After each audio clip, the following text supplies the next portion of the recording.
Thanks everybody for joining. Today in our wastewater operator series, we're going to talk about disinfection today. So we'll talk about disinfection in the whole 2 hours today, and we'll go over various aspects of that. So thank you for joining today. Okay. All right, and I bet you have all been here for quite a few of these already, but just to go over a few logistics. Um, we haven't submitted them for continuing education credits yet, but we're going to issue certificates, and I think we are working on those certificates for the first half right now, so those should be coming pretty quickly.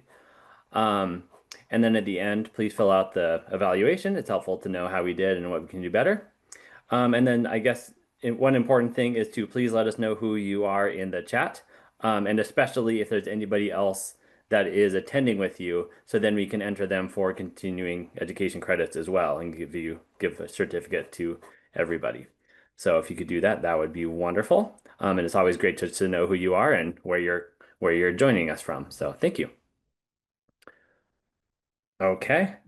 And just a bit about us, you probably know, but we're with the Southwest Environmental Finance Center at University of New Mexico. AJ and Matt are on, and they are based in Albuquerque, and I am based in Billings, Montana. And AJ is going to be doing part of the presentation today, and then I'm going to be doing the second half. Okay, and as I said, this is our 8th session in our 10 series or 10 webinar series. So please join us next month for wastewater math, and this can be more advanced than the first one that we did a couple months ago. And then the last one is going to be on regulatory requirements, laboratory procedures, and we're going to touch on some safety stuff too. So And please just a for those next ones quick as well. note about next month. I'm currently trying to move that to the 24th. I'm gonna confirm that with Matt and just to make sure everything's okay with that. And we'll send out an update for that for everybody who's planning on attending. Cool. Thank you, AJ. Yeah, we'll have to figure out what our plans are for that, but we'll keep everybody updated via email and adjust the invite if needed. But we'll keep you all updated on email what we decide to do with that one. So thank you, AJ. Okay, so just to go over what we're going to do today, we're going to do a disinfection overview, like what it is and why. Then we're going to go over various methods. So chlorination, UV, ultraviolet disinfection, ozonation, and then other methods of disinfection such as microfiltration and such. Then we're going to go over some process control and monitoring, different factors that can affect disinfection. We'll also be doing dechlorination, excuse me. And then we're going to do safety and handling. Okay, but just before we begin, I want to do a quick poll just to figure out what you are all doing at your facilities, so I know what you have experience with and what we might want to focus more time on during this. So, because a lot of this is going to be on the exam. Of course, it's good for you to know for your own systems, but a lot of this stuff that you don't do on a day-to-day basis is more challenging for the exam, of course, because you're not familiar with that in your own situation. So, if Matt or AJ, if you could launch that first poll, thank you, and share those results. Okay, so thank you all for answering that. It looks like we have a whole variety of answers here. Chlorine disinfection is the most common, but we have answers for everything. So UV, ozone, or other chemical disinfectant. Yeah, microfiltration or other physical processes. And then some of you don't disinfect, don't discharge, and some people are not part of an individual system. So thank you for filling that out. That's really good for us to know. Okay. So just to get going here on the content.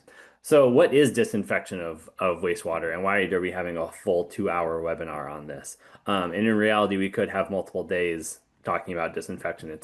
There's a lot of aspects to it and different processes and strategies about that, but we're just going to go over a few aspects of this today in the next couple hours. So, what is disinfection? So, disinfection, it means using some process, whether that be chemical or physical, and the idea is that we are inactivating these harmful microorganisms. So the idea isn't necessarily that we're killing all of them. We are just disrupting their metabolic processes enough where they can no longer reproduce and they can no longer perform their like metabolic functions, so they can um, carry out whatever it is that is harming people who consume it or animals that consume it or whatever. So we want to make it so all these microbes, whether they're viruses, bacteria, protozoa, so they are no longer able to go about their lives and cause harm to organisms. Okay, and so why do we do it? I just kind of mentioned a few of these, um, but we want to protect public health. So all these organisms here on the right in this table that comes from EPA, these all cause diseases. And so some of these you may be familiar with. There's some that are more common, but there's some that I've never heard of personally. But it's possible that these are organisms that are in wastewater that can have an impact on people's health. So there's a whole list of them here. They call them all kind of diseases, which you can see on this right column in this table. So we want to avoid that. We also want to protect the environment. A lot of these diseases aren't necessarily just for humans. They can also affect animals and other wildlife and plant um, or other organisms. We want to do it for regulatory compliance because we want to make sure we're in compliance with EPA or the environment departments in our various states. And then safe water reuse. So this water, whether you're discharging into a stream or you could be using it for direct reuse, I don't think any of you are, but it's possible. We want to make sure that it's the highest possible quality for that downstream user. And then, of course, odor control and water quality. So we want to just have the cleanest water that is free of as many organisms as possible when we discharge it into the environment. Okay, and so what are pathogens? So here's one example of a pathogen on the right. This is water bears, which I think are pretty cute. But a pathogen just means it's some sort of microscopic organism that can cause disease in human animals or plants. So they could be anything from viruses to bacteria to protozoa. So they're all included in that pathogen umbrella term. And so disinfecting prevents these pathogens from becoming waterborne diseases, which is what we want.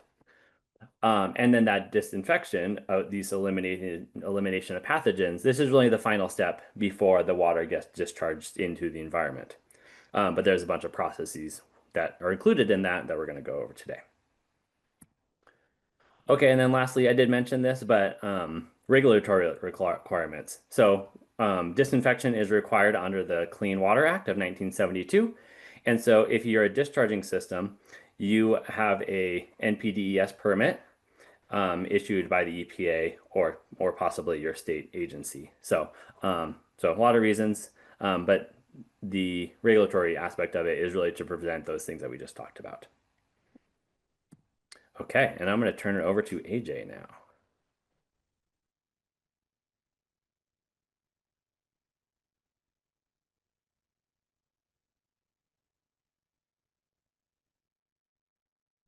All right, thanks, Tucker. Can everyone see my screen now?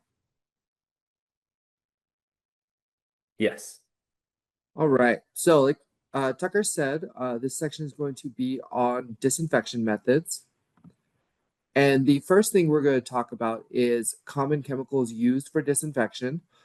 So, a lot of times this is a chemical process. It can also be a physical process, but most commonly it's a chemical process. And the first chemical that we typically use for wastewater disinfection is chlorine. There's also the option for chlorine dioxide, but this is typically used in wastewater. And then there is also chloramines, which is a subset of chlorine. It is formed from chlorine reacting with other organics in our wastewater. Bromine is frequently used in the disinfection of typically drinking water as well, but is a chemical used for disinfection in general. And then there's also ozone. So, like I said, the most common form of disinfection is going to be our chlorination. Um, you know, we typically use chlorine to move electrons from chemicals that make up microorganisms. This destabilizes them, And by destabilizing them, this interferes with their biological functions. Uh, this can be chlorine can be applied in the gas form, the liquid form, or the powdered form. Uh, and the reason that we can remove those electrons is because chlorine is very reactive and acts as a strong oxidizing agent. And oxidizing means that it does remove those electrons. Another reason that chlorine is frequently used in disinfection is that it is readily available and cost effective compared to our other forms of disinfection. And it has a long track record, a proven track record of providing efficient disinfection and removing odors. Disinfection has been used to clean drinking water and wastewater since the 1800s. It started in Europe, and then in the early 1900s, it started in America with the first municipal system that disinfected wastewater being in 1908, which was Jersey City. There are three types of chlorine disinfection, or three forms of chlorine that we use to perform disinfection. The first is going to be our gas chlorine. What happens is gas is typically compressed in the liquid form and stored in chlorine cylinders, and then we can apply it to wastewater. In this form, the chlorine is 100% chlorine and is the most hazardous form of chlorine as well. Then we're going to talk about sodium hypochlorite. This is typically what we know as liquid bleach. When it is created by the manufacturer, it is for disinfection, it's typically about 10 to 12.5% chlorine. Our household bleach is typically about 4.75 to 8.25%. This is what we use at home as a cleaner to disinfect our homes. And this has a shelf life of approximately 1 to 3 months, depending on the storing conditions. And then finally, we have our calcium hypochlorite, which is our solid chlorine and comes in a powder or a tablet form. This is a little bit stronger than our liquid bleach and is up to 67% chlorine. Typically, when you mix it into a solution, though, it becomes 1 to 3%. As this dry powder or tablet form, it has a shelf life of about 1 year and is more of a safety issue than our liquid bleach because it is stronger, because it gets in the air, and it has more opportunity to mix with our breathing and can become an irritant on our skin, our eyes, those types of things. So just a couple more details about some of these forms of chlorine. So gas chlorine typically is a greenish, yellowish gas. You can see in our picture, it would look a little something like this. It's very visible in the air, and you can also see the effects of it. Typically, it begins to corrode the infrastructure around it, and things are not meant to hold chlorine. It is 2 times heavier than air, which is important because it tends to settle at lower levels and is more likely to be at that level where we're going to be breathing in the air. So if there is a gas leak or there's something wrong with the tank, the reason it can be so dangerous is it hangs around at that kind of our individual person level. It can cause problems and people can get their health effects. It can cause breathing issues, eye irritant, and most importantly, it causes death at pretty low levels. Now, chlorine gas is effective as a wastewater disinfectant because it reacts with water to form hydrochloric acid and hypochlorous acid. Hydrochloric acid is very reactive and tends to get used up. Hypochlorous acid is what we're typically using as our disinfectant because it hangs around in the water a little longer. Because these are both strong acids and strong disinfectants, they tend to decrease the pH of the water that it is added to and when it is dosed in our treated wastewater. Now, chlorine is not typically thought of as something that is a combustant on its own. However, due to its reactive nature and its corrosive nature, it tends to interact with chemicals around it, other materials around it, and can lead to fires and explosions. So that's another hazard that we have to be aware of when we are handling our gas chlorine. Now, when we're using gas chlorine, this is what a typical system might look at. We have our chlorine gas cylinder, we have our chlorinator mechanism, and we have our contact chamber. Now, chlorine gas, like we said, is compressed into a liquid storage form. It's typically in 150 to 2,000 pound cylinders, which are attached to the chlorinator for the dosing. Within this cylinder, that gas, as it's compressed, is typically 85% liquid, or the cylinders themselves are typically filled to about 85% because that gas is compressed as a liquid. Now, the parts of the chlorinator are typically our pressure regulating valve, our vacuum regulator, our flow meter, and then the injector and the ejector.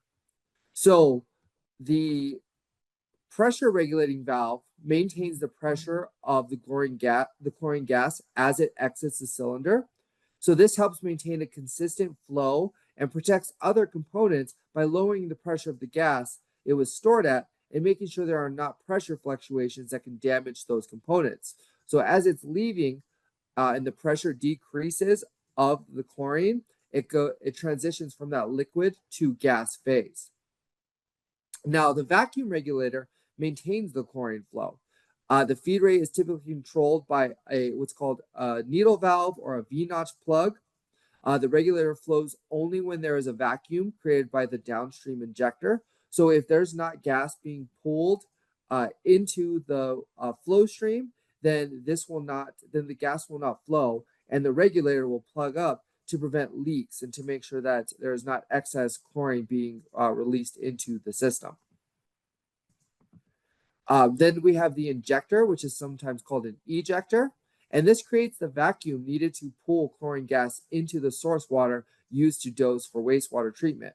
So what happens is a pressurized line flows through a narrowing in the pipe that is allowing the source water to come in contact with the gas. And as it flows through, that creates the vacuum necessary, which mixes the gas chlorine with the source water to produce that chlorinated water that is used for the dosing. And then finally, that water flows into the chlorine contact chamber, which is designed to provide enough time and hold a volume that's enough for the wastewater so that the chlorine in the chlorine contact chamber can react with and kill the microorganisms in the wastewater. These are also designed to allow for mixing in the chamber to maximize the treatment and maximize the water that chlorine will come into contact with. So in the field, this is what those chlorine cylinders will typically look like. As you can see, it's important to have adequate signage around your chlorine to let everyone know that these are a hazard, to have safety instructions on the wall, and to indicate to your staff what's going on with the system. As you can see, these are also chained to the wall. This makes sure that they don't fall and they don't puncture and they don't cause leaks or explosions. Then attached to them is going to be the chlorinator, like we said. And this is kind of a close-up view. You can see that flow meter. This one is going to be a rotometer, which works on gravity. So as that flow goes through, it kind of picks up that little ball and shows up how much chlorine is actually moving through the system.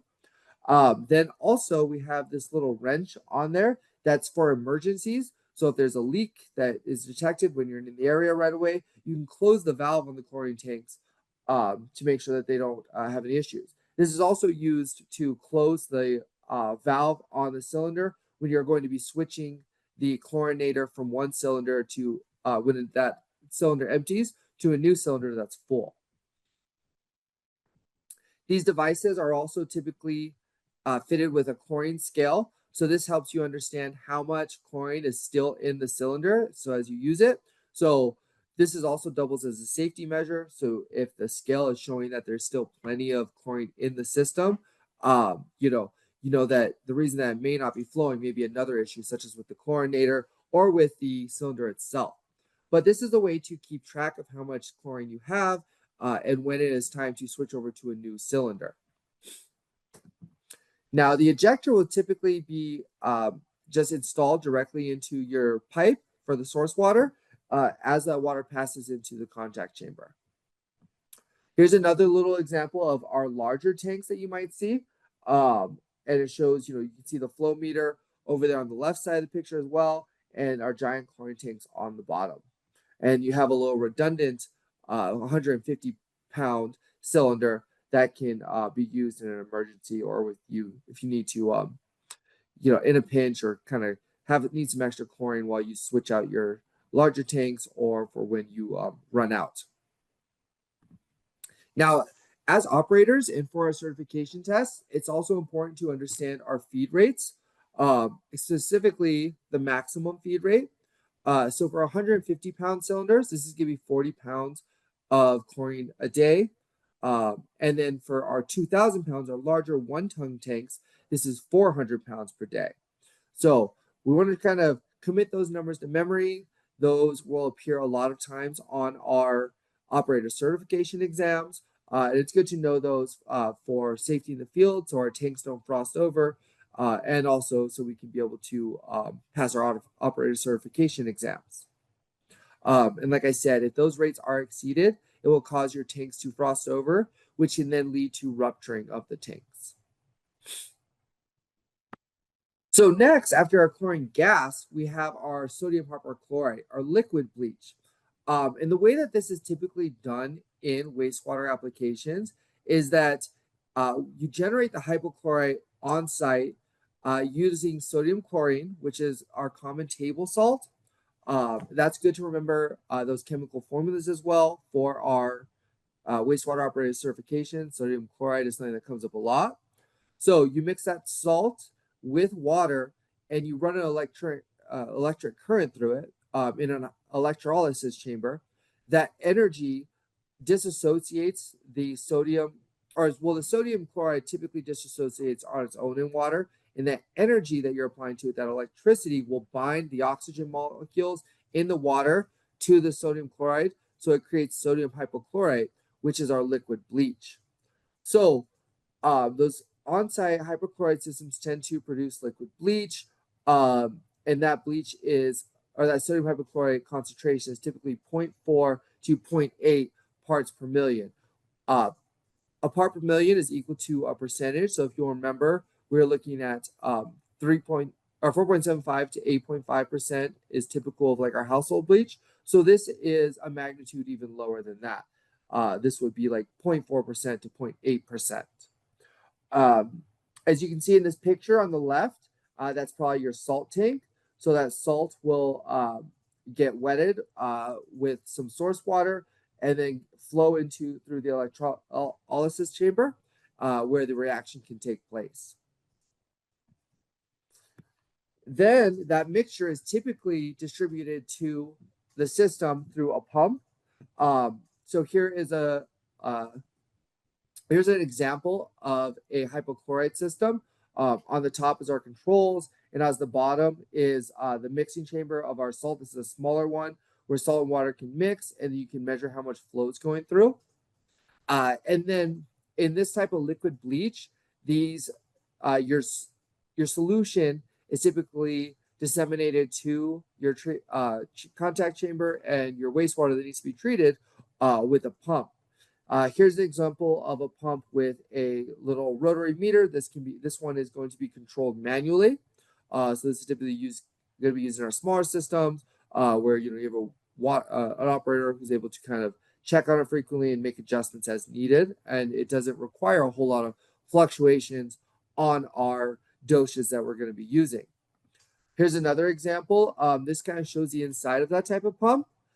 These pumps are typically a peristaltic pump. So it uses that mechanism to squeeze water through, creating a vacuum on the other side and pulling more liquid solution into the inlet side of that pump. This pump will be typically controlled by a SCADA or a set point. There's two more examples of that where there's a kind of a set point already on the front in that green little window right there. As you can see up close, these are also peristaltic pumps, which use those wheels to kind of push water out the effluent, creating a vacuum and pulling in more liquid solution into the influent. Then our third type of chlorine application that we used, that we kind of mentioned, was that granular or tablet chlorination. You can think of it as how you kind of might just chlorinate a pool. This is used in smaller systems and kind of as a spot treatment sometimes. Um, this is used in smaller systems, like I said, where you can kind of just put the tablet in. Um, you have someone who's kind of keep an eye on it, and they know when is the best time to put it in. It's kind of just a daily thing. But for larger systems, granular chlorine or the HTH is good as a spot treatment. For example, this can be done when there is um, you have foaming, excessive foaming due to things like nocardia or bulking of your bacteria, microorganisms in your aeration basins. So that's a lot of times when this is kind of used. Or if you're not getting disinfection from your normal standard disinfection process, you can add in the form of your granular powders or adding extra scoops. But with this, you want to make sure that you don't accidentally exceed your chlorine residuals that may be required by your permit. Now, this one issue with this is that it's typically more expensive compared to the liquid or gas chlorine options. Um, and the feeder equipment can be difficult to maintain. It is easily clogged and can deteriorate due to the corrosive nature of that bleach and using it in its powder form. And then also you want to make sure you have your proper PE.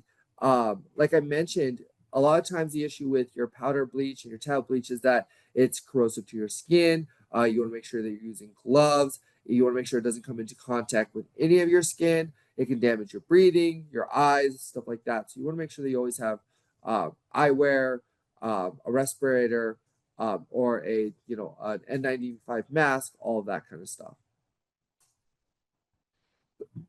Excuse me. Now, what are some of the advantages of chlorine though compared to like the others? We mentioned that's kind of a well-established form of disinfection, and it can be cheaper compared to some of the other options. But just in general, the reason that chlorine is an effective disinfectant is that it has high germicidal power. It is very good at inactivating a high proportion of the microorganisms at very low doses. And that's just due to that very reactive nature, which we've kind of talked about of chlorine. It tends to react with and grab those free electrons on many organic and even inorganic compounds. And it is also effective for any kind of water application because it's highly soluble in water, which means it mixes very well with our water and it is transferred evenly throughout our bodies of water and in our contact chambers. We also mentioned the cost. For our hypochlorite, we might need some electric systems. For our gas, there's a little bit of electricity used, but it's kind of nothing compared to when we're creating ozone or when we're creating UV light. Also, it is because it's so well used and it's been used for a long time. It is typically considered a readily available source of a disinfectant chemical. And then also for just our permit privileges, I'm sorry, our permit practices, and just in our process monitoring, it is useful because we can track the residual and it can evaluate how effective our disinfection process is being. If we can keep monitoring a certain amount of chlorine in there, we know that it's consuming all the contaminants, all the pathogens, and what's left in there is not reacting with anything. So we know that the water is being disinfected correctly. Now, some of those disinfections that we mentioned, chlorine is toxic to aquatic life, and that is why we have a permit limit on it. We want to make sure we don't exceed that because those permit limits are designed to protect aquatic life and make sure that we don't put too much chlorine into the system and we're causing a hazard to the environment around us. I'm sure many of you guys might have seen this before when you worked at plants. There's too much chlorine in the water. It can lead to things like fish kills, which aren't fun at all. It's you're harming the wildlife around you. It's causes odors. It's kind of just unpleasant to kind of look at and be around. Now, kind of what goes hand in hand with that is a lot of times, if your residual is too high, you have to dechlorinate. So that also costs extra monitoring, manpower, money, and there's more equipment and processes to look after. Then it can also react with disinfection byproducts. It can kind of form our more harmful byproducts that are considered carcinogens and things like that. Um, Now, if you do have a high amount of pathogens or BOD in your wastewater when you're discharging, it can be difficult to add enough chlorine to completely react with all those substances in the wastewater and achieve efficient disinfection. So, after chlorine disinfection, there's also the next most common form of disinfection in our systems is going to be our UV disinfection. This is a growing process where the usage of it is growing within the wastewater field.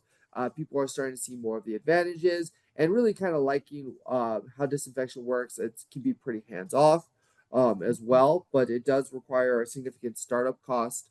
And you do have to make sure that it's designed correctly. So in UV disinfection, we use UV radiation to essentially sterilize our microorganisms. Now, chlorination does a little bit of that, more of the sterilization, but uh, chlorine typically totally kills the microorganisms. Now, in this process, we are looking to just sterilize them, which means they can't reproduce. And without the ability to reproduce, microbes can't cause diseases. This is an example of a physical disinfection because we're physically altering those microorganisms. And what happens is the wastewater is exposed to our UV radiation, typically just the same as like a contact chamber, but we consider it a UV reactor. And the process relies on UV dosage. And this is making sure that we have an adequate UV intensity provided by our light bulbs and that the wastewater and our contaminants are exposed to that intensity for an adequate amount of time to create an adequate UV dose. Typically, our dose that we're looking for is typically about 50 to 150 millijoules per centimeter squared. Um, and when you have these kinds of systems, you have monitors that calculate that. They have design parameters that kind of will show you if they're meeting that or not. And there's a lot of times alarms and stuff like that. So that's why I say it's kind of less hands on because you're doing less adjusting and you have more of an automated system that's going to be accounting for that. So just a little bit about UV radiation. So wastewater is exposed to UV radiation by banks of long tubular UV lamps that are filled with mercury vapor. The water flows in line with those UV lamps, so they're typically parallel with them. So what happens is the ultraviolet light bulbs emit a specific range of wavelength of light that damages microbes' DNA to prevent that replication, like we talked about. The range that we're looking for our UV light to produce is typically in the germicidal range, that 200 to 300 nanometers. And now this range of light is not visible to the human eye, but our UV lamps are producing light at all times. That's why we have to be careful around them and not, be looking at them. And the reason that this is the germicidal range is the most effective is because this wavelength is where microbes experience peak absorption. So they're absorbing most of these UV radiation at this range. And the kind of the ideal wavelength that we're looking for is at 254 nanometers. That specifically, it doesn't kill the microbes, but it specifically disinfects and sterilizes the microbes most effectively. So this is what those light bulbs will typically look like. And what happens with those components of our UV disinfection is there's our modules of watertight tubular bulbs mounted into our banks. So as you can see, these kind of look like our typical phosphorus lights that we have installed in our ceiling. But these are meant to be placed underwater. So they are water. That's why they're watertight, and so are the electrical connections. The UV bulbs, like we said, are installed parallel to the flow of our wastewater in our reactor in the channel. And those lamps are typically fitted with mechanical wipers to remove any growth or let's say the word that I'm looking for.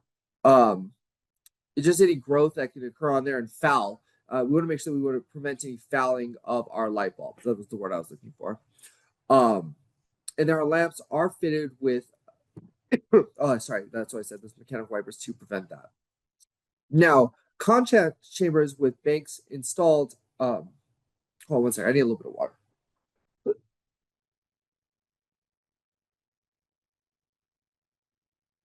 Oh, thank you. Sorry, I've been talking nonstop for about 30 minutes now. So now in these UV reactors, it acts as like a contact chamber, like we kind of mentioned, and the banks are installed kind of precisely to fill those chambers, so that there's maximum exposure to the UV radiation. And then at the front of these UV reactors, oftentimes there's pre-screens installed that can prevent algal and other growth that can cause that fouling on those lamps. And this is what that would kind of look like on a smaller scale in action. You can see that these UV lights are kind of perfectly fitted in that chamber. Kind of any water that's going to be passing through this channel will be exposed to that light.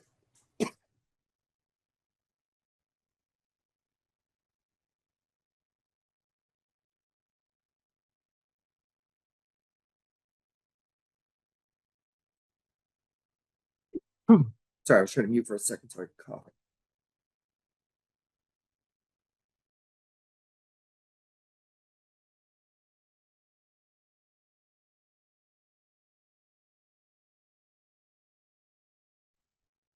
So the way we kind of control our UV disinfection process, like I mentioned, this process is typically ran on a panel. There's set points, and our UV intensity is going to automatically adjust based on the flow that we have.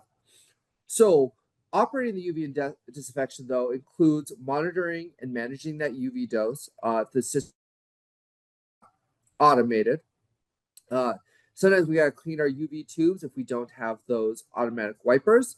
As you can see when we pull them out, those types of systems will typically have about two banks. And during low flow is when you would clean those.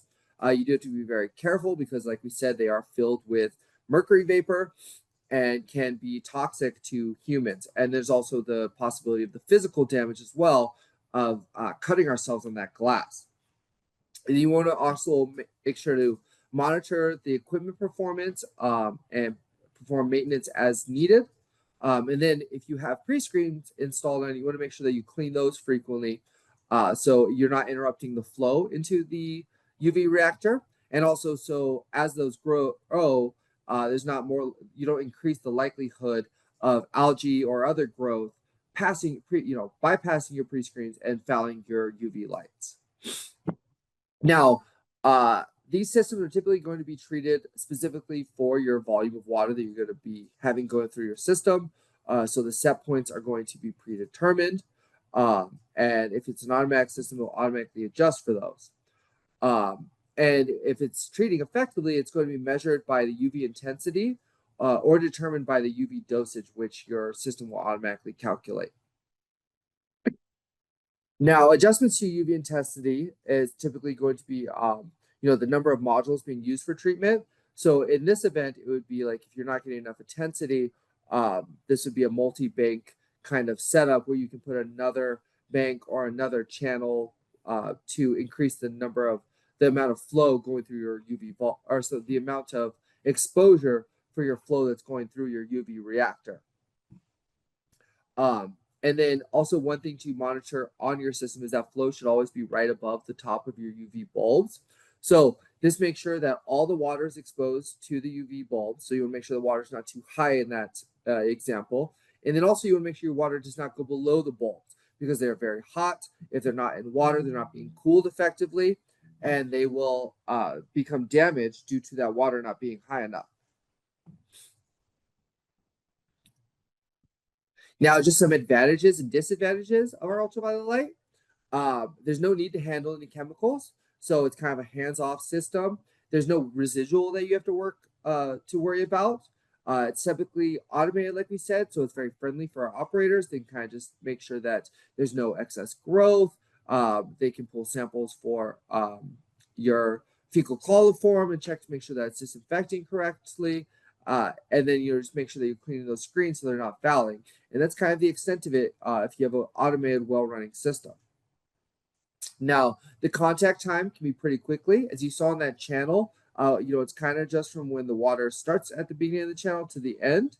And in that case, it could be as few as a few seconds can provide the needed contact time for these processes. And they are also relatively compact. You can kind of just fit them in line in a UV reactor chamber. Now, some of the disadvantages, like we said, the tubes can become fouled, so you want to make sure that those automatic wipers and our screens are acting as they should. There can also be high interference from turbidity, which can block the UV radiation from coming into contact with our pathogens that we need to disinfect for. This is also more expensive, like we said, than chlorine. There's first of all the high expensive from the startup cost. You have to have the system designed for your system. You have to make sure that you have the right energy sources. You're putting electricity into this constantly.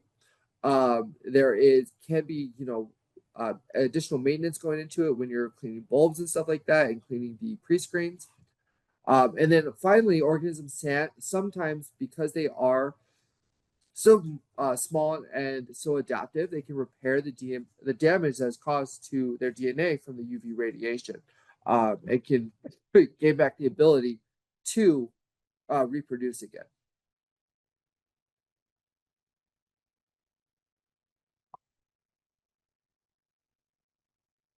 So our final form of disinfection that we'll talk about is going to be ozone. So what happens in ozone is that it's created by adding energy to atmospheric oxygen in an ozonator. Ozone is a strong oxidant, which makes it an effective disinfectant and virus killer. So if you remember that word oxidant, that's why we said chlorine was also an effective um, disinfectant, because just like chlorine, ozone is constantly pulling electrons off different molecules and disrupting the biological function of microbes and other microorganisms that we're trying to disinfect for. Now, in order to use ozone, it must be generated on site due to its unstable nature. And water is typically, just like chlorine, exposed directly to ozone in kind of a plug flow type contactor.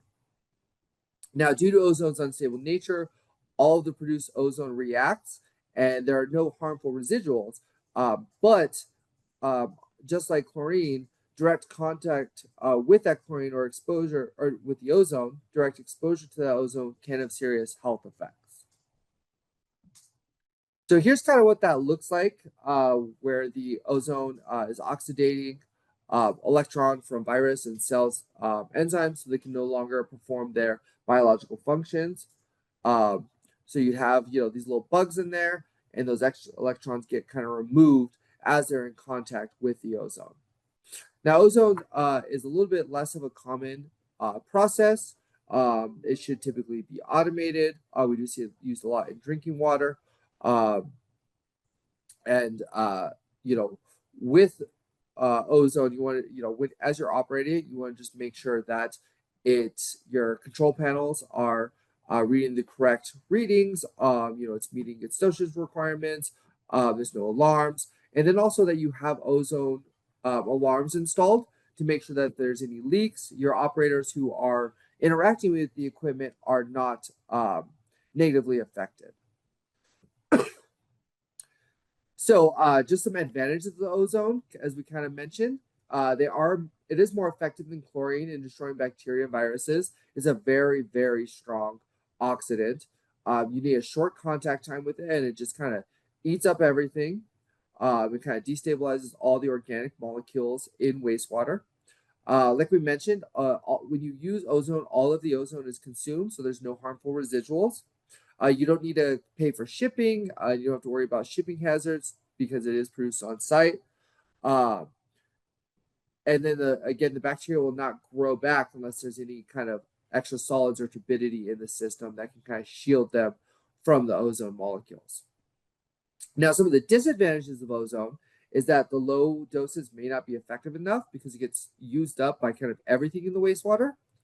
And the technology can be very complex and can be dangerous, and ozone can be toxic to humans.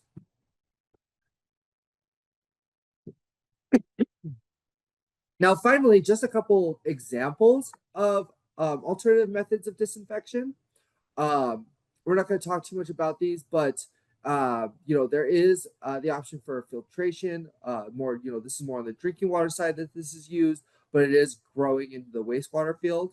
But microfiltration, ultrafiltration, nanofiltration, reverse osmosis, and even sand filtration can remove different levels of pathogens from your wastewater.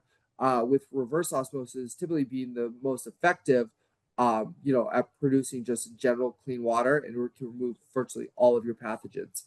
And in this same slide, we can see that there are different sizes of particles that are removed by these filtration, and those correspond with how much of the microbes they are removing.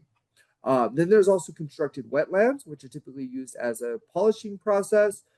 But in that natural microbial ecology of a wetland, pathogens tend to be consumed. They kind of live out their life and live it through their lifespan, and they're removed from the water that's being discharged from those as well. Okay, so that kind of wraps up our summary of all the different disinfection processes that are typically used in wastewater. So we have a quick poll question. And this poll question, like we said, when I kept emphasizing on our wastewater operator certification, this is how you might see a question in that wastewater certification. So, Tucker or Matt, if you wouldn't mind launching the poll, thank you. The question reads, what should the maximum chlorine feed rate for a 150-pound chlorine gas cylinder be to prevent freezing? So here are the results. As you can see, most of us answered 40 pounds per day, which is the correct answer. So good job. One thing I'd like to point out for kind of how we approach our wastewater certification questions is thinking about kind of the units. So a feed rate is going to be typically in pounds per day. Milligrams per liter, or mg/L, is going to be a concentration. So if you're kind of if you've been working on some wastewater math, that's a good way to kind of right away cancel out two of our answers. And then if you'll just remember from the slide, we said the feed rate for a 150-pound chlorine gas cylinder is 40 pounds a day, and that 400 pounds per day was for our 1-ton cylinders. So good job, everybody.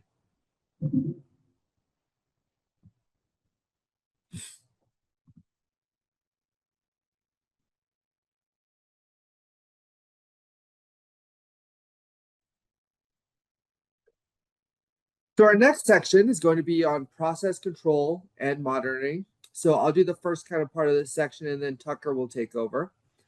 And just the first part of this section that I want to kind of touch up on is our chlorine chemistry. So we've talked a little bit about how chlorine's an oxidant, but also chlorine is important because when it reacts with our wastewater, it also forms other substances. Now, one important probably the most important byproduct of this is our chloramines. So chloramines are a weaker disinfectant than hypochlorous acid, but they are much longer lasting. So they're more stable, and they form readily in the process of ammonia, which if many of you are familiar with wastewater, is a common contaminant that's in wastewater, and it's always there because of urine. So, and then, sometimes ammonia is even re-added to the system to increase our chloramines. But there are three types of chloramines. There are monochloramines, our dichloramines, and our trichloramines. And the presence or concentration of each of these is pH dependent. So like we said, they are created when there's ammonia present, and ammonia reacts with that hypochlorous acid. Now, chlorines are often created intentionally due to those enduring properties. And sometimes, like we said, if you want to add additional chloramines, you would add things like ammonium sulfate after you've disinfected, or after your nitrification process, to create those chloramines to make sure that you have a longer lasting disinfection that will increase your contact time for the disinfectant. So, like we said, they typically consist of those mono, di, and trichloramines, and that pH will determine the concentration of those different types. So below a pH of 4, the main chloramine present is typically going to be our trichloramines, which will exist by themselves below that 4.0 pH. At a pH of about 5 down to 4, chloramine is the only compound, or dichloramine is the only compound present. But then at our typical wastewater pH of 6.5 to about 7.5, you're going to see both monochloramines and dichloramines.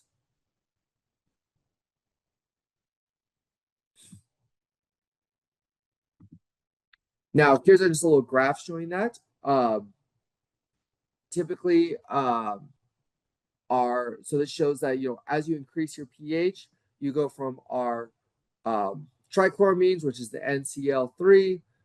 Then in that, as you get to that normal wastewater pH, you get more dichloramines and monochloramines. And you can also see that on the far left, the hypochlorous acid is your more common chlorine variant. And then as you move to the right, you get your chlorite. It's also important to know that hypochlorous acid is your more effective disinfection compared to hypochlorite. So we like to have the hypochlorous acid when possible. So along that idea is our chlorine dosage. So we want to have chloramines in there to kind of have a long-lasting effect. But to understand how our chlorine is interacting in our water, it's important to understand three concepts of our chlorine dosage, chlorine demand, and our chlorine residual. So in order to equal your dosage, this is going to be the demand of the chlorine added to the residual of the chlorine. So your chlorine dosage is a concentration represented as a mass over volume. This is typically expressed as milligrams per liter or ppm. And this is typically just going to be how much chlorine you add to your water to calculate it. And a lot of times your operators are going to record the pounds or gallons per day of the feed rate. But then you can calculate your dosage based on the concentration. Now your chlorine demand, this is going to be the difference between the amount of chlorine that you actually add to the treatment process and how much chlorine is left over. Now your demand represents the amount of chlorine consumed or bound up in the material in the water. And again, this is expressed as a concentration. Now this chlorine is not going to be available as a residual. You're not going to be able to, the only way you can calculate your demand is by subtracting your residual from your dosage. And your chlorine residual is going to be the amount of chlorine that remains after the chlorine demand is satisfied. Again, this is expressed as a concentration. And this is the chlorine that's going to be available after all the chlorine from your dosage is used up and will be further available for further disinfection. So just showing that again. So the chlorine residual is made up of, there's three different types of your residual. There's your free chlorine residual, your combined chlorine residual, and your total. The free is the chlorine that is existing as just your chlorine chemical, your that molecular chlorine. Your combined is going to be like your chloramines and chlorine that is bonded to other type of organics, your organochlorine or chloroorganics, and then your total, which is both of those added together. Just as a quick refresher, this shows all three of those kind of together. How to calculate each of these. So your dosage, like we said, is equal to your demand plus your residual. To calculate your demand, you're typically going to subtract your residual from your dosage. And then to calculate your residual, it's going to typically equal what was used up by the demand subtracted from your dosage.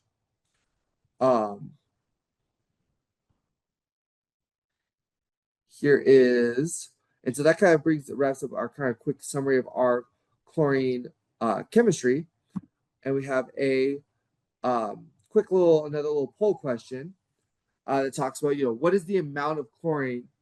So we did, if you remember from what we just talked about, what is the amount of chlorine that is used to consume or react with contaminants in wastewater known as? So what's the chlorine that specifically reacts with our contaminants?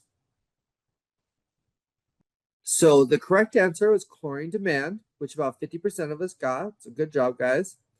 Um, if you remember, chlorine residual is what's left after our chlorine has reacted with all of our contaminants.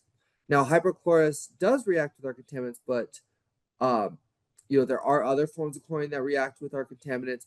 And uh, important emphasis on the question is that it talks about the amount of chlorine, and hypochlorous acid is more just like a type. Dechlorination is a process for actually removing chlorine from our water, so that's not going to signify that. And that leads us with our demand, which, as we talked about, is the chlorine that is actually reacting with the different species.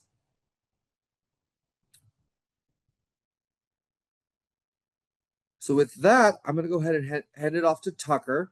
But I believe we might be taking a quick 5 minute break. I could be wrong there, so Yeah, don't no, run away. that sounds good. Perfect timing. Yeah, so it's about 2 o'clock right now, so let's come back at 2:05, and then we're going to go over factors that affect disinfection, and then a few more other topics such as dechlorination and safety. So I'm going to talk about more factors that affect disinfection, and so this is kind of a continuation of some of those factors that AJ was talking about, but just in addition to those. Okay. So, first one I'm going to talk about is suspended solids and biological oxygen demand. So, the amount of just stuff in your water is going to have an impact on how well disinfection is taking place. And so this is because chlorine, like AJ mentioned, it reacts with the organic as well as inorganic matter that's in the water. So inorganic, kind of that total suspended solid, so it can be whatever is suspended in that water. And then BOD, the biological oxygen demand. So chlorine, because it's an oxidant, it can oxidize all kinds of different types of substances. And so, because it's reacting with stuff that maybe you don't want it to necessarily to react it to, like if there's any like total suspended solids, like minerals or stuff in the water, it's going to react as well with those as well. And then it's not going to be as available to react with the microbes that you're trying to disinfect. So, that can be a lack of disinfection. But also, and there's another factor too, those microbes, if there's a bunch of stuff in the water like turbidity and stuff that they can kind of hide themselves in that within that dirt, that stuff that's suspended. So then the chlorine is less able to reach them as well. And this is the same concept with UV. So that ultraviolet light is being shown down from light bulbs, and these microbes, they can hide behind those, the stuff that's in the water, and then that light doesn't hit them, and it doesn't have that disinfecting power that it would have um, if it was cleaner water. So because of that, this process is always the disinfection process is always the last process. So of course you want to have good primary and secondary treatment. So you remove as much of that TSS and the BOD as possible before you get to the disinfection step. Because you can see in these photos, there's all kinds of stuff that would react with that chlorine to make it much less effective. Okay, and then another factor that can affect the effectiveness of disinfection is temperature. So I've talked about this in other webinars before, but temperature is really just a measurement of kind of how fast those molecules are like shaking around. So molecules are always kind of vibrating, and then and so the higher the temperature, the more quickly everything is kind of moving around, and so the higher the temperature, the faster reactions are going to happen. And so, really, this is the process with all sorts of reactions. So, just an example, like me making a cup of tea as I'm making this presentation, if my water is going to be hot, because I'm making some hot tea, it's going to react with those tea leaves and maybe honey that I put in there a lot quicker than if it was cold water I was making iced tea. So, it's the same concept for disinfection and really all kinds of processes when you're for water and wastewater treatment. The higher the temperature, the more quickly things are going to react. Um, and so it can be a little bit more efficient. Okay, pH. And AJ talked about this in terms of the combined chlorine with ammonia, but this can also have an effect on the different forms of just of free chlorine, so the non-combined chlorine. Um, So this is the formula of chlorine as it reacts with water. So in this green box here in the middle, you can see that formula, and then over on the left is what these symbols mean. So our chlorine, as it reacts with water, the first reaction that takes place is that it forms this hypochlorous acid and hydrochloric acid. And hydrochloric acid, maybe you're familiar with that. That's also called muriatic acid and can be used for other kind of treatment processes or pH adjustment. But hypochlorous acid is going to be the one that really sticks around for a disinfection. And you can see that one in red. And so then there's a secondary reaction for that hypochlorous acid as well. And so that hypochlorous acid, it can break apart and it can turn into a hydrogen ion or a hypochlorite ion. And we want there to be more of that hypochlorous acid than the hypochlorite ion because it is a lot stronger of a disinfectant, 100 to 300 times greater strength of disinfection. And so, how much of that hypochlorous acid versus the hypochlorite ion is dependent on the pH of the water. And so, if we remember, I think we talked about this in previous webinars, pH, it's just a measurement of how many hydrogen ions there are in the water. So this hydrogen ions that we have over here is this H plus. So, so the measurement of how many there are in the water is what the pH is. And it's actually inverse. So the lower the pH, the more hydrogen ions there are in the water. So if we look at this in a graph, you can see that the ratio of this hypochlorous acid to the hypochlorite ion is dependent on the pH. And so if we look at our pH range of water or wastewater, what it typically is in, it's in this range around here, maybe like 6, 7, 8, 9, something like that. And so you can see that's right at about where this ratio of the hypochlorous acid and the hypochlorite ion, it can really change pretty drastically. So, because we mentioned that this hypochlorous acid is a lot stronger of a disinfectant, we want to keep most of that around. So our disinfection is a lot stronger at lower pHs. And so depending on what the pH of your wastewater is going to affect how effective this is. And there's a lot of factors that are going to impact this. And probably the biggest factor, I mean, there's some treatment factors as well, but a lot of it's just going to be the pH of the drinking water that's coming out of the river or the ground or whatever, going through the community to users, and then coming back into your wastewater. So what that pH is going to have an impact on the effectiveness of disinfection. And of course, this is the same processes for drinking water disinfection too. So it's going to be the exact same concept because of course with drinking water, you want to disinfect as well before you send it out to the community. So it's the exact same concept here. Okay, so we're going to have another poll, and this is kind of just asking about what is going to be the most effective treatment for disinfection with these various factors that we just talked about, with the total suspended solids and pH. And so what is our relationship that we want? Do we want high pH, low pH, high total suspended solids, low total suspended solids? What's going to be our most effective? So thanks for throwing up that poll. Okay, so for this one, we actually had a variety of answers. Um, and the correct answer is actually A. So that first one on there. So low total suspended solids and low pH. And to just explain why that one is the answer. So I'll first talk about the total suspended solids. So the total suspended solids, or TSS, that's just a measurement of how much stuff is dissolved in our water. So the more stuff that's going to be dissolved in the water, it's going to react to that chlorine or whatever chemical or UV that we're using to disinfect our water. So it's like getting in the way of that disinfection process because that chlorine is also reacting with the suspended solids. So that's going to decrease the effectiveness of the disinfection. So, and of course, if you think about it, we always want our disinfection at the very last stage of our process, and we want water to be as clean as possible before we get there, because we want our disinfection to be the most efficient as it can. So we want the lowest total suspended solids. And then also we want low pH because that is going to make more of that hypochlorous acid rather than that hypochlorite ion. So I'm gonna stop that. And then if we go back a few slides, this is the graph that we're going to look at. So we really want to be in where there's a higher of this hypochlorous acid, where this red line is.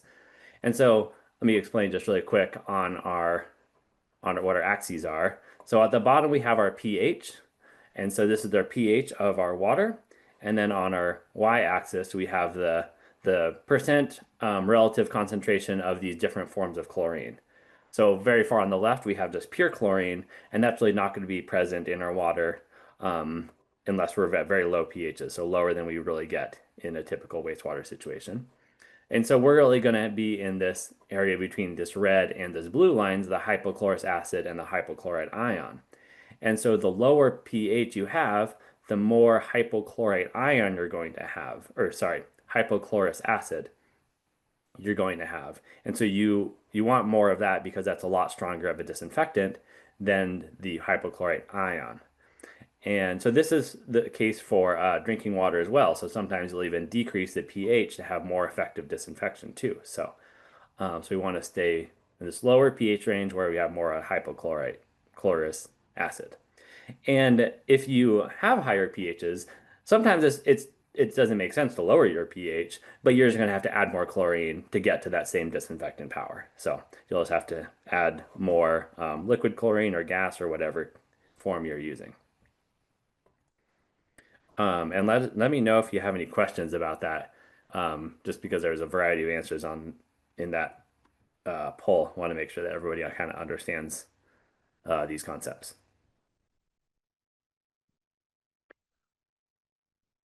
Okay.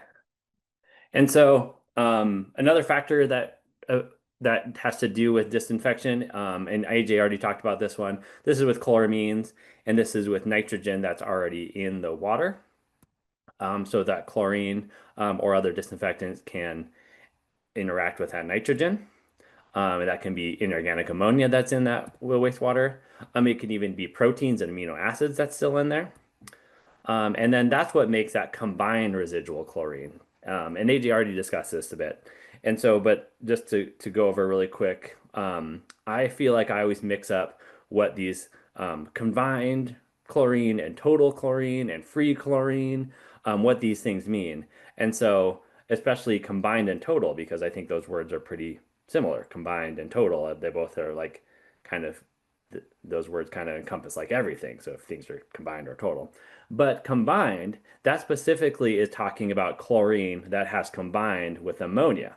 And so that's um, different versus the free chlorine that is just by itself is kind of the opposite of that. So we have our free chlorine and our combined chlorine that has formed chloramines with that ammonia or other nitrogen containing molecules.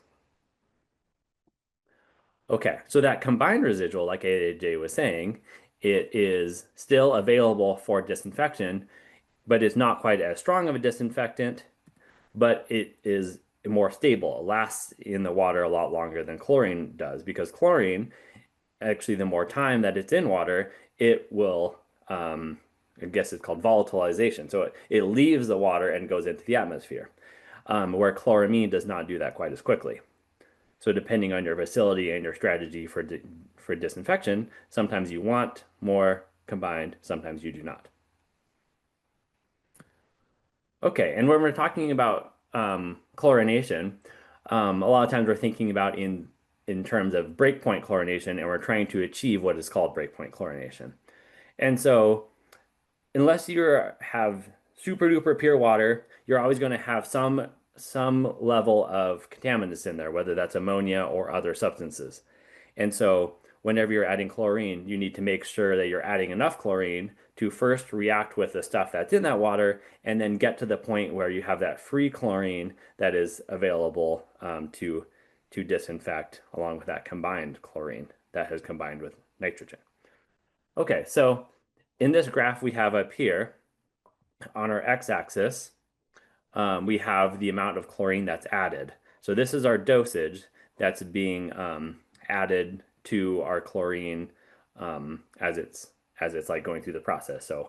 Um, so this is like the dial on your chlorine feed pump. So it's like how much is being added relative to how much water you have. So it's a concentration. So as we go from 0 parts per million up to 1, 2, 3, 4, etc. And then on the y-axis, so going vertical, we have the total chlorine residual. So that's the amount of chlorine that you would measure in the water if you are taking a chlorine residual measurement. So that's how much it is um, currently in the water that's left over as it's reacting. Okay, so you can kind of see this relationship here of this line. So it's kind of a little bit funny looking while it goes up and then down and back up. So if we start over here at 0, this is when there's just no chlorine being added to the system. But then as you start adding chlorine into the water, the chlorine is added, and then that chlorine residual also goes up too. So what you're measuring also goes up. But you'll see that it's not perfectly a one-to-one ratio. It's like say that you add chlorine to a dose of 1 parts per million, and then you take that residual measurement, you're not going to measure 1 part per million because some of that chlorine is reacting to stuff in the water. Okay, so this first part is where those chloramines are being formed to make that combined residual. So it's reacting with all kinds of stuff in the water, some of which is nitrogen, and it's creating those chloramines. And so then at this point, you get a little higher, and then these chloramines, you actually add so much chlorine that these chloramines are actually start to break down. They're destroyed by the addition of chlorine. So then what you measure is actually going to decrease. And then as you add more and more chlorine, you're going to reach this what's called break point.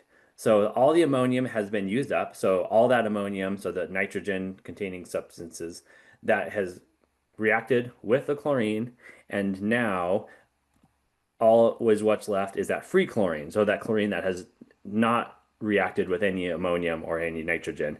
And so now what you're measuring as you add 1 part per million increase in your chlorine, you're going to measure about 1 part per million increase in your residual. So what you measure in your water.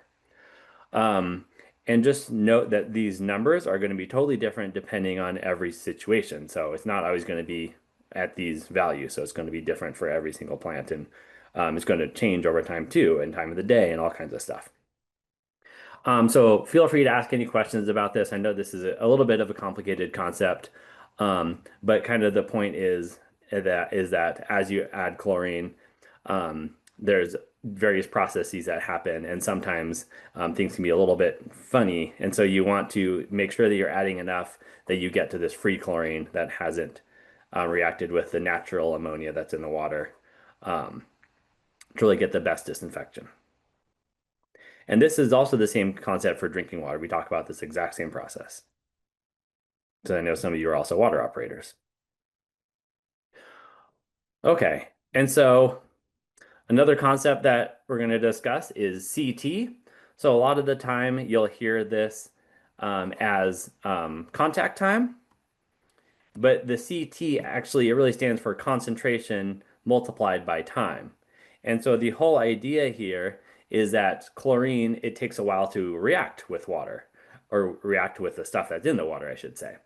And so for it to do its job, it has to have a certain amount of time for it to do its thing before it's discharged back into the environment or whatever the next step is. And so this is an inverse relationship because the more chlorine you add to the water, the less time you will need for it to react with all the stuff in there, which makes sense. If there's more chlorine, it's quicker to react and stuff because there's more of it. And then on the other hand, the lower, like say you have a lot of time for this chlorine to react, which maybe is the case in a situation like in this graphic we can see over here, where this is called like a serpentine or a racetrack. And the idea is that the water moves very slowly through these channels from the influent to the effluent. And so there's a lot of time for the chlorine to react with the organisms that are in that wastewater stream.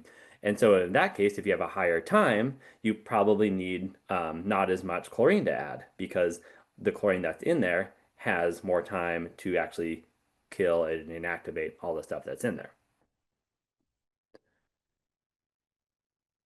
And again, this CT also a big concept in drinking water because you want to make sure that the water that you're sending out to community has enough time to disinfect everything too. So exact same concept. Okay, and so how do you measure chlorine residual? So we mentioned this word residual a lot. How do you actually measure what there is in the water? So this is what these chlorine tests look like. Usually they're called these spectrometers. Hawk is a company that makes one, but there's a bunch of other companies that make them. These are just two common ones. Um, and so what these use is it's called the DPD reagent. And so you fill up these little vials with water, and then you add these little uh, powder pillows, these little packets, and you open the top and then you pour it in there. Or you may have a little gun that you can squeeze, and it adds this powder into these little vials. And then you put them in this little device, put the lid on it, and then it shines a light through and it turns into a pink color. And so this machine is measuring how pink is that water. And so the pinker the water, the more chlorine there is in there. So that's kind of how those work. There's some other lower tech ones where you can visually compare it to a color wheel.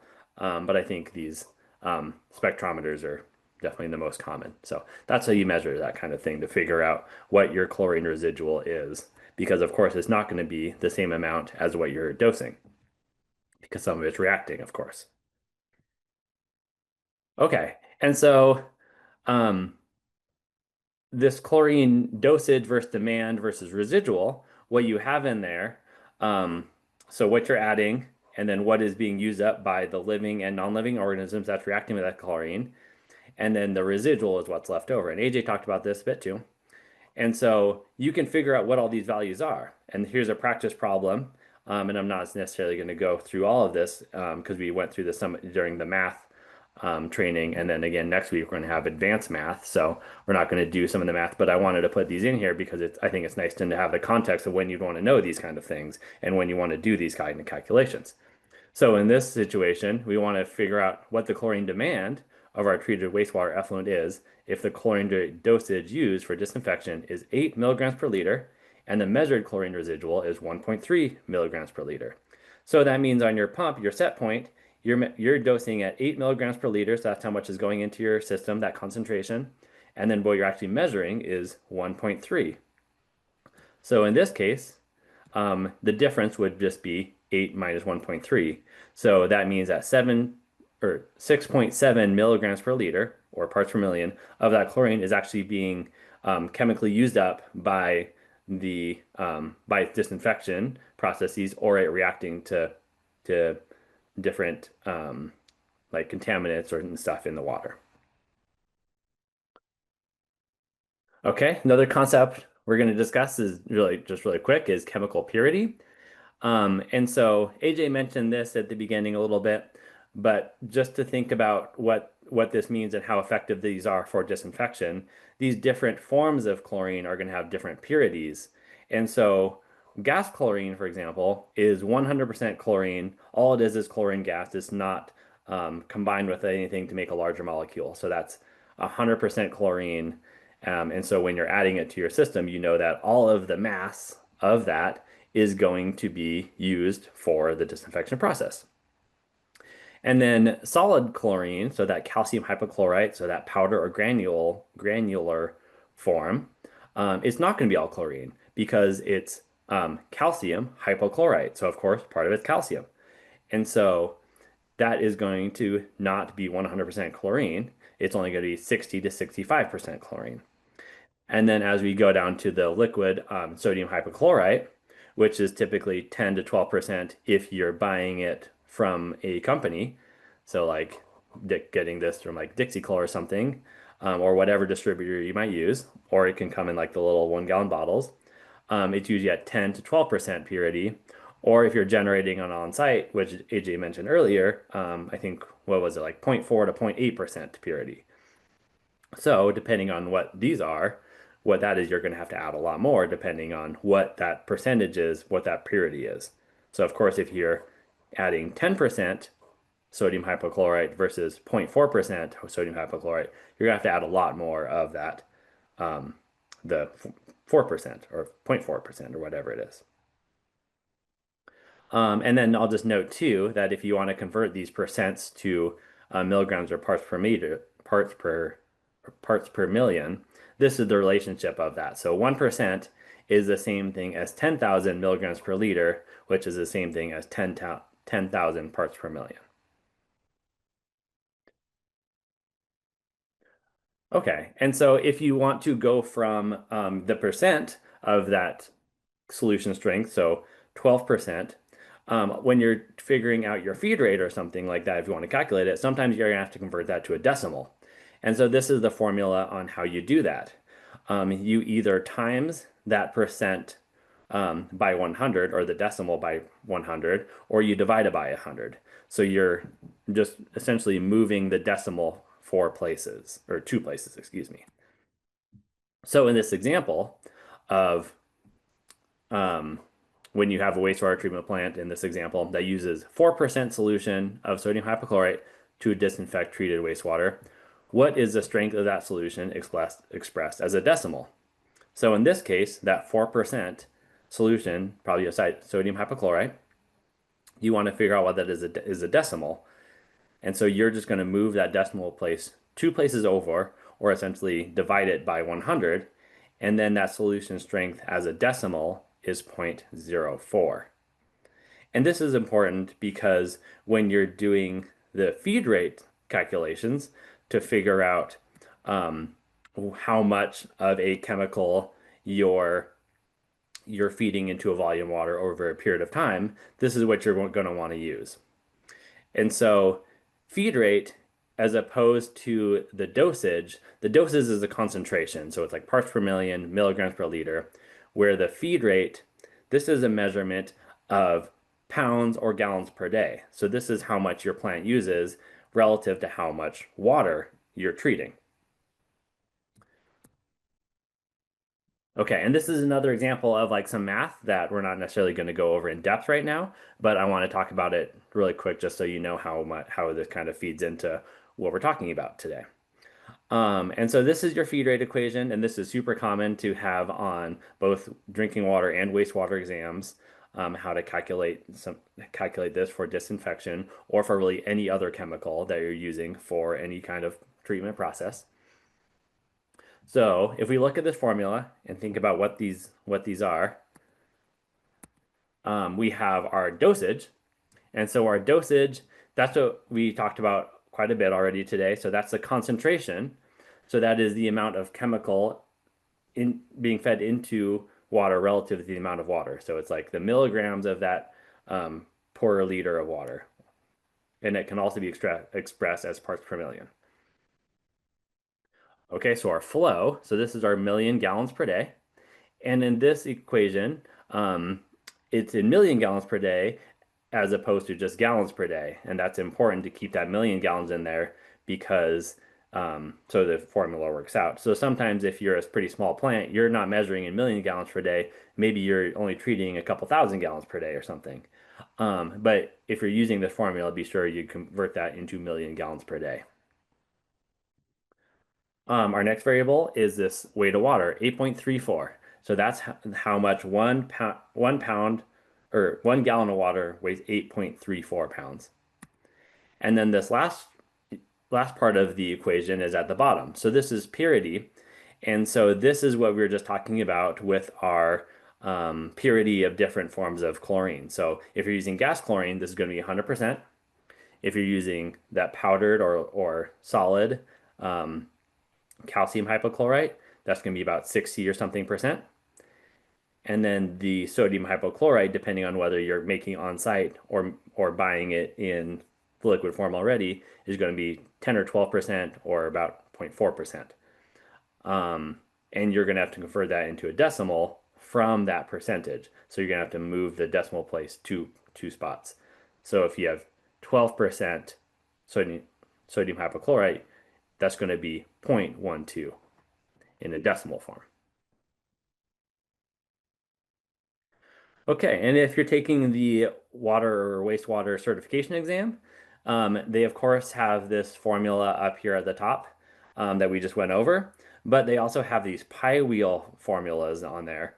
Um, and some people really like these. I personally don't like them because I don't think they're just in my brain they don't make as much sense as the top example. But I think it's really great to have different options in there for people who maybe that does make sense. It's a good visualization of how these kind of relationships work. And so in this example, in this pie wheel formula, we're going to have the feed rate, pounds per day, on the top of our pie, and then that's going to be like one side of the equation. And then on the other side of the equation is going to be all our other variables. So million gallons per day times your dose times your 8.34 pounds per gallon. But just note that for this specific pie wheel formula, this is assuming 100% purity because, of course, you'll have to divide by whatever that purity is if you're not using the gas chlorine. Um, so just want to point that out. Okay, and then I put a bunch of questions in here that are example questions about how to calculate a lot of this stuff. I'm not going to go over them now because we're going to discuss these next week. I don't know if we're going to do or what kind of specific math problems, but probably something like this. If we didn't already touch in the earlier math one, which I don't recall, but I wanted to put them in here because it's nice to know kind of like when you want to do these or what the context and when you want to do these calculations. Um, so when you're chlorinating, of course, you want to figure out what your dosage is in order to get that treatment of that disinfection to have adequate disinfection before you discharge. And for your operations, you're going to want to figure out how many pounds or how many gallons of whatever that chemical you're using. And so this is how you would determine that. And then this is an example, and here's going through our answers. And then here's another example, and this is with 10% sodium hypochlorite.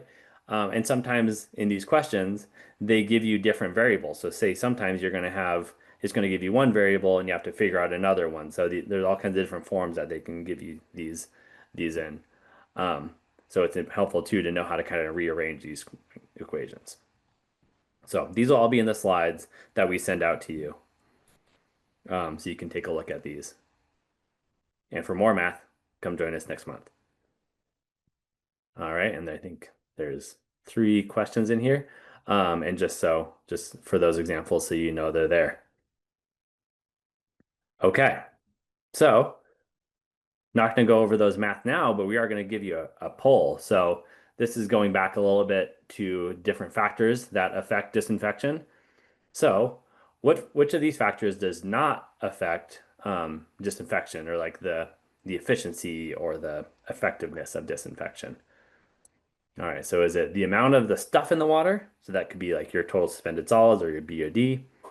The quantity of the hydrogen ions in the water, chlorine dosage, or then the operator certification level. Give you a few seconds for that.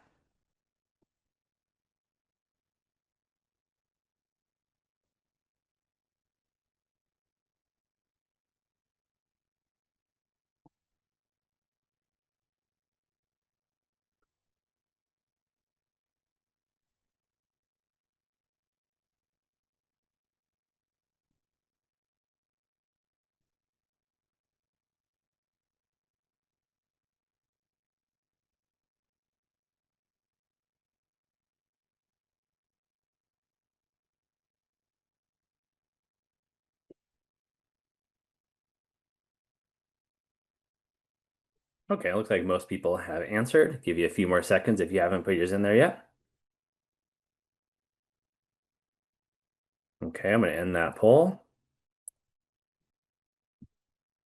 and share the results. Okay, great. Yeah, so most people got the answer right. So awesome job. So yeah, operator certification level. The chemistry, it doesn't care what level you have on your little piece of paper for your certification.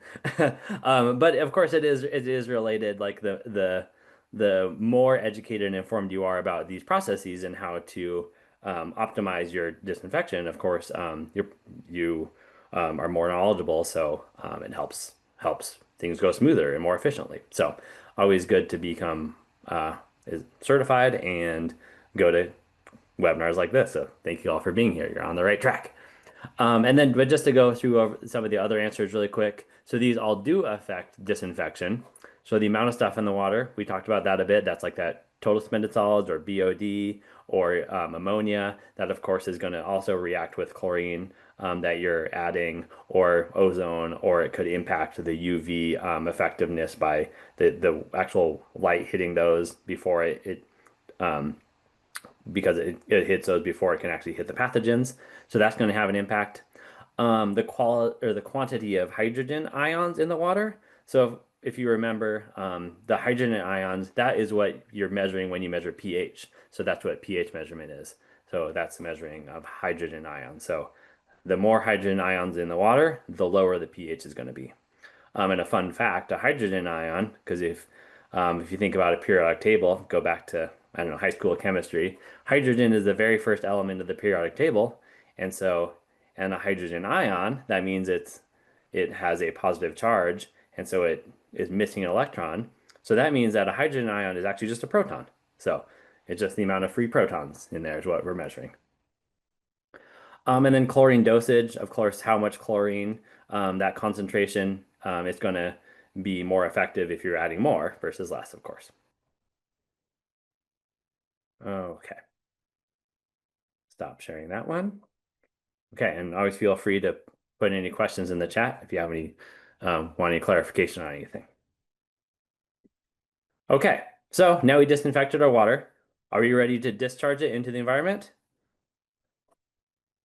No, not if we use chlorine. You are if you used ozone or UV or microfiltration or something, because those don't leave a residual. But because chlorine leaves a residual, you have to remove it before we discharge it into the environment. And of course, AJ mentioned these earlier as well. But now I'm going to talk about the process of actually how you do dechlorination. Okay, so the dechlorination definition is it's the process of removing chlorine residual from the water before you return it into the environment. And of course, we do that because the chlorine is toxic to aquatic life. Like it kills the microorganisms in our wastewater stream, it's going to kill microorganisms and larger organisms even that are in the water. And of course, you do not want to have a bunch of fish die. And maybe the fish don't die right away, but if your chlorine is killing all the microorganisms, of course, it's just the food chain. It goes up through small organisms die, large organisms, and eventually works its all the way up. So you don't want to discharge chlorine into your discharging water. And then, of course, it also combines with that organic matter to create disinfectant byproducts. And of course, this is a concern for drinking water as well. You don't want humans to consume disinfectant byproducts, as well as you don't want other organisms, animal and plant life, to be exposed to those disinfection byproducts as well. Okay, so what does this process look like? The most typical process is kind of a chemical process, and this is through sulfonation is the name of this chemical process. So there's all kinds of different forms of sulfur compounds that can be used for this process. So like sulfur dioxide is super common, and that one is going to be a gas.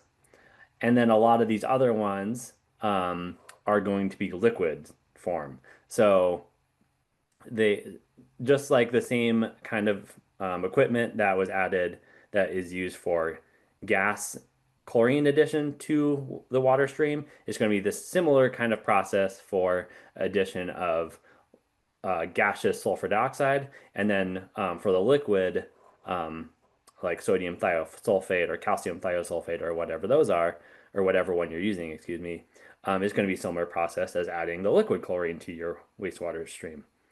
And this process, as I said, is called sulfonation. And so this works both for the free chlorine, like that is not combined with the ammonia or nitrogen. So there's hypochlorous acid. And so you can see that it breaks up this molecule and it releases the chlorine as chlorine gas out into the atmosphere. And it's a similar process for the combined chlorine.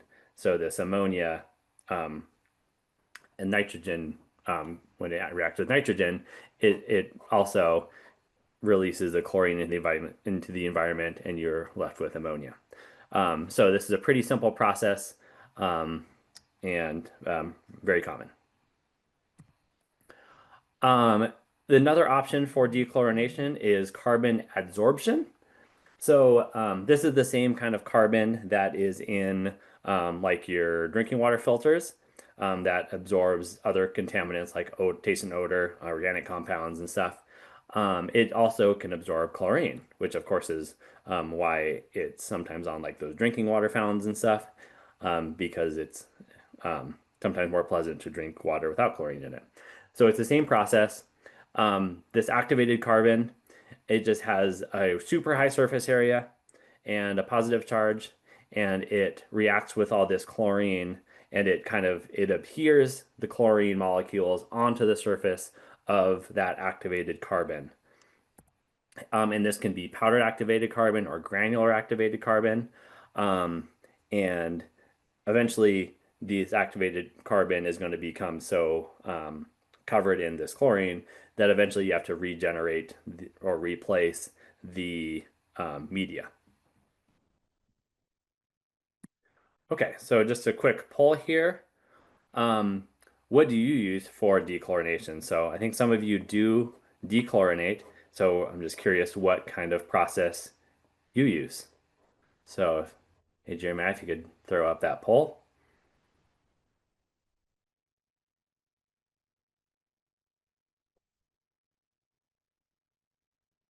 And of course, there's no right answer to this one.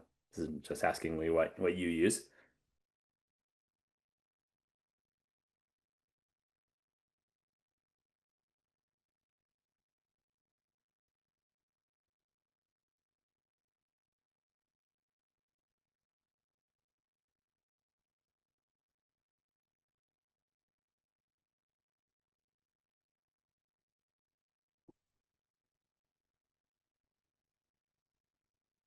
Okay, it looks like most people answered.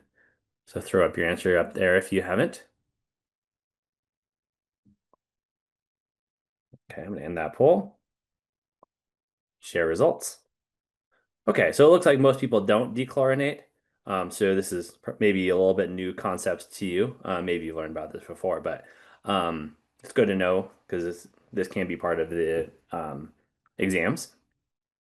But those of you who do chlorinate or dechlorinate, excuse me, use some of all the options. Sulfur dioxide, so that's a gaseous form, and then some people that use a sodium, uh, and then some people use a calcium thiosulfate or similar. And then, it's like one person actually has some carbon adsorption, so use those carbon filters for dechlorination. So thank you for answering that. That's great to see that some of everything.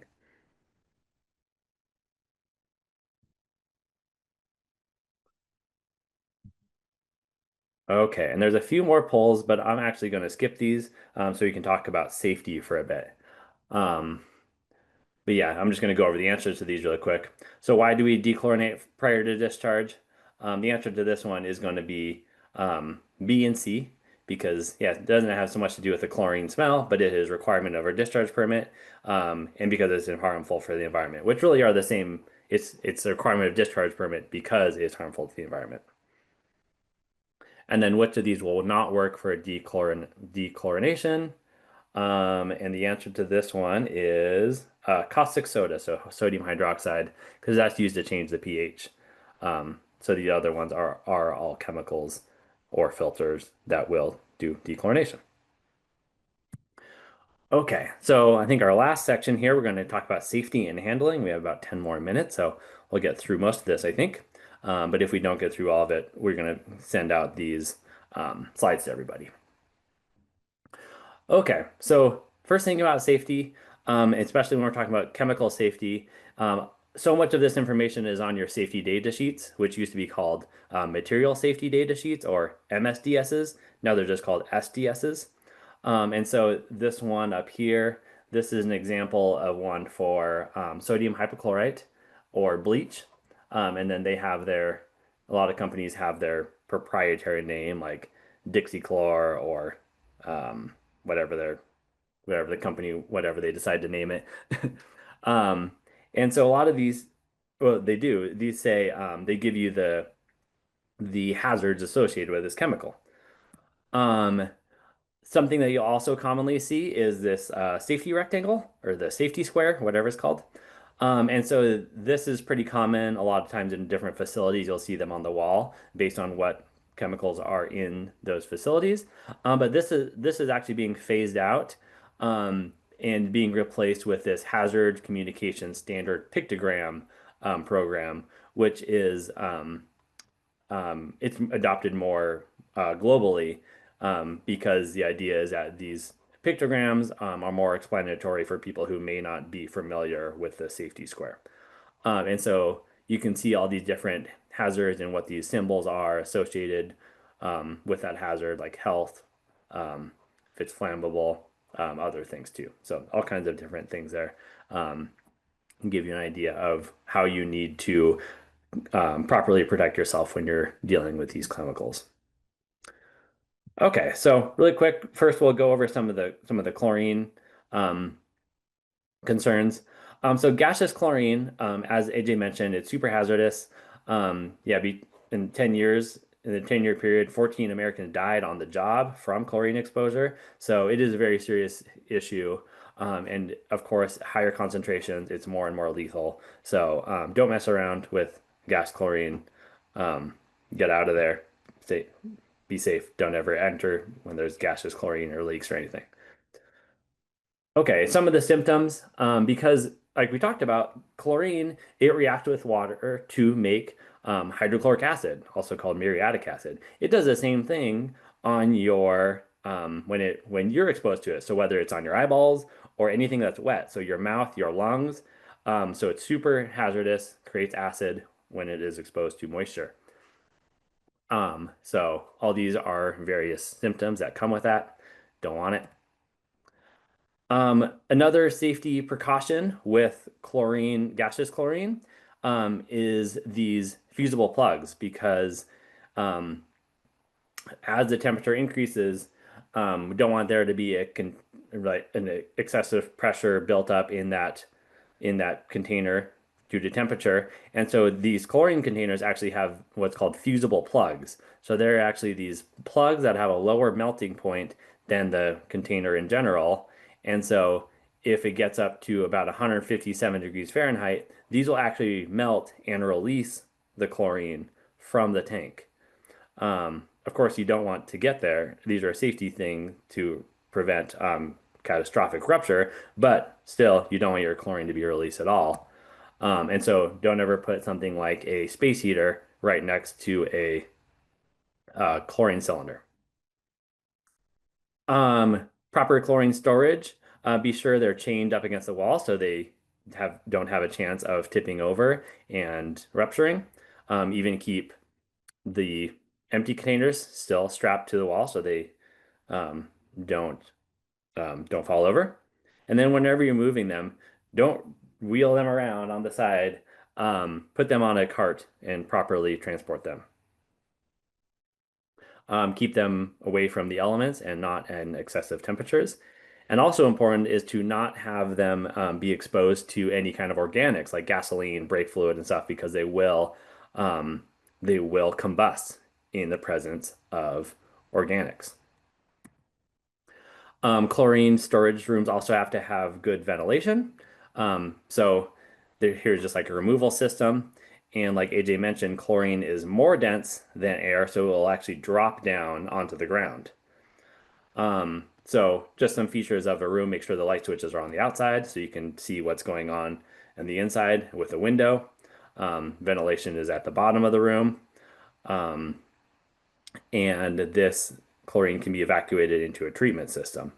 And these treatment systems, they use caustic soda, and so they use what's called a scrubber, and it sucks that chlorine into this caustic, um, well, scrubber is what it's called, through that water, and then it kind of absorbs the chlorine. So if systems use gas chlorine, they probably have this facility. Also, make sure you have your SCBA, your self-contained breathing apparatuses. So it's like your scuba tank, but not for underwater.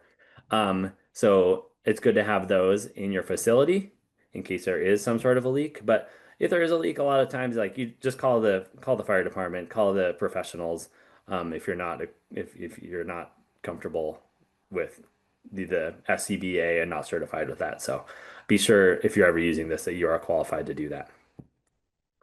Um, yeah, there's a treatment system for that chlorine in the air.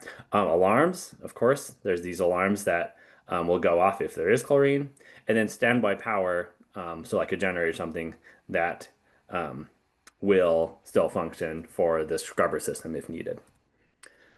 If there is a leak, like a small leak of chlorine, you can use this ammonia solution. So it's actually the vapor that that it goes you puff out the vapor and it creates like a white smoke if it comes into contact with gaseous chlorine. So that's sometimes how you find a small leak if that um, if that is occurring. And then here's an example of an alarm. Just like your smoke detector, carbon monoxide detector, there's alarms that react with chlorine.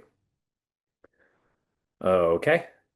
Um, yeah, so take your chlorine service or cylinders or your system out of service immediately if there's ever a leak. Evacuate the area if there is. But then when you're changing them, be sure you empty all the lines before you change your cylinders to prevent the release of any chlorine gas. Yeah, signing is super important so people know that there is a hazard. And then um, chlorine, it can be corrosive, so got to watch out for that too. And then ozone, it's a similar kind of situation, but not nearly as hazardous immediately like chlorine, but it is still an irritant to inhale. It can still be dangerous. So it's more irritating at low levels, but then it can be toxic as well if you get higher levels. With ozone, it's a gas, of course, that's created on site. Um, it is also corrosive, so it has to be in a container that is resistant to that. And then the production of ozone gas, it actually creates this like corona effect, what it's called. So it's like a kind of electrolysis process, and then it can impact people that have a pacemaker actually. So if you have a pacemaker, make sure you consult with professionals that know how to, so it doesn't impact your pacemaker. UV disinfection. There's some safety concerns here, and like AJ mentioned, because they're bulbs that are filled with gaseous mercury. Of course, that can be toxic. It's producing UV light, which of course is what you want to block, put your sunblock on for if you're out in the sun. So it's the same kind of concept. Um, make sure you're not being too much exposed to that UV radiation, both your eyes or your skin. And then if you're cleaning them, depending on where they are, be sure you're safe. You have fall protection if you're somewhere elevated. And then, yeah, like I said, with the bulbs, with the mercury and with the glass, there's safety concern there. Okay, let's see. I think I'm going to keep going because we're right at the end here.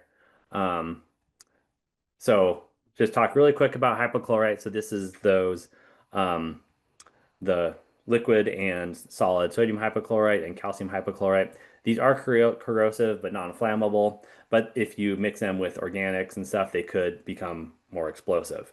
So be sure to keep away from things like gasoline um, and similar substances. And then just know that odor may not be adequate to alert you of warning or hazardous conditions. So be sure you're storing everything safe and in designated safe locations. Yeah, and don't drink it, don't inhale it. But yeah, safety concerns there. And then storing sodium hypochlorite. Uh, so this is a liquid. You want to keep it at room temperature roughly, away from acids, ammonia, organics, drums that have a containment under them. So in case there is a leak, and away from sunlight because the sunlight actually decreases the concentration. It leaves it into the atmosphere, so it's less effective. And it can get slushy if it's in too a chilly of a room. So sometimes you have to keep these warmer. It freezes higher temperature than water. Um, okay. So we're about 2 o'clock. So sorry, I'm just going to go really quick. Sodium hypochlorite, because it's a powder, of course, you want to it can be in the air with and be an irritant if it gets released as a powder. It's very corrosive and wet, and it's explosive at high temperatures. And then the mixing can be kind of toxic and corrosive as well. So be sure you have it in good containers that will not be corrosive. Um, and minimize dust. Don't eat or drink around it. Use your PPE. And if you get anything on you, be sure to wash it off. And place powder into water, not otherwise possibility of an explosion. Meaning, you always want to put whatever you're mixing into water, not water into that, and acid into water. And so to prevent more of a reaction. Okay. Um, Same concept for calcium hypochlorite with storing it as a liquid sodium hypochlorite. And here is a video of Matt mixing calcium hypochlorite with some brake fluid. Let's see what happens. And this is about the end of our presentation. So, but I think it's a cool video. So this is the calcium hypochlorite, the solid mixed with some brake fluid. And you can see it's reacting um, very violently. Took a little while to get there though. And this is the last we ever saw of Matt. Just kidding. But I think you still have that stain in your driveway. I think you said, Matt. So, okay. And then dechlor. It can be the dechlorination chemicals can be harmful for health, but not to um, uh, other concerns about that. But be sure to use your PE. Okay, and that's it. Thank you. And thank you for protecting the environment with the chlorination and the dechlorination and all those processes. So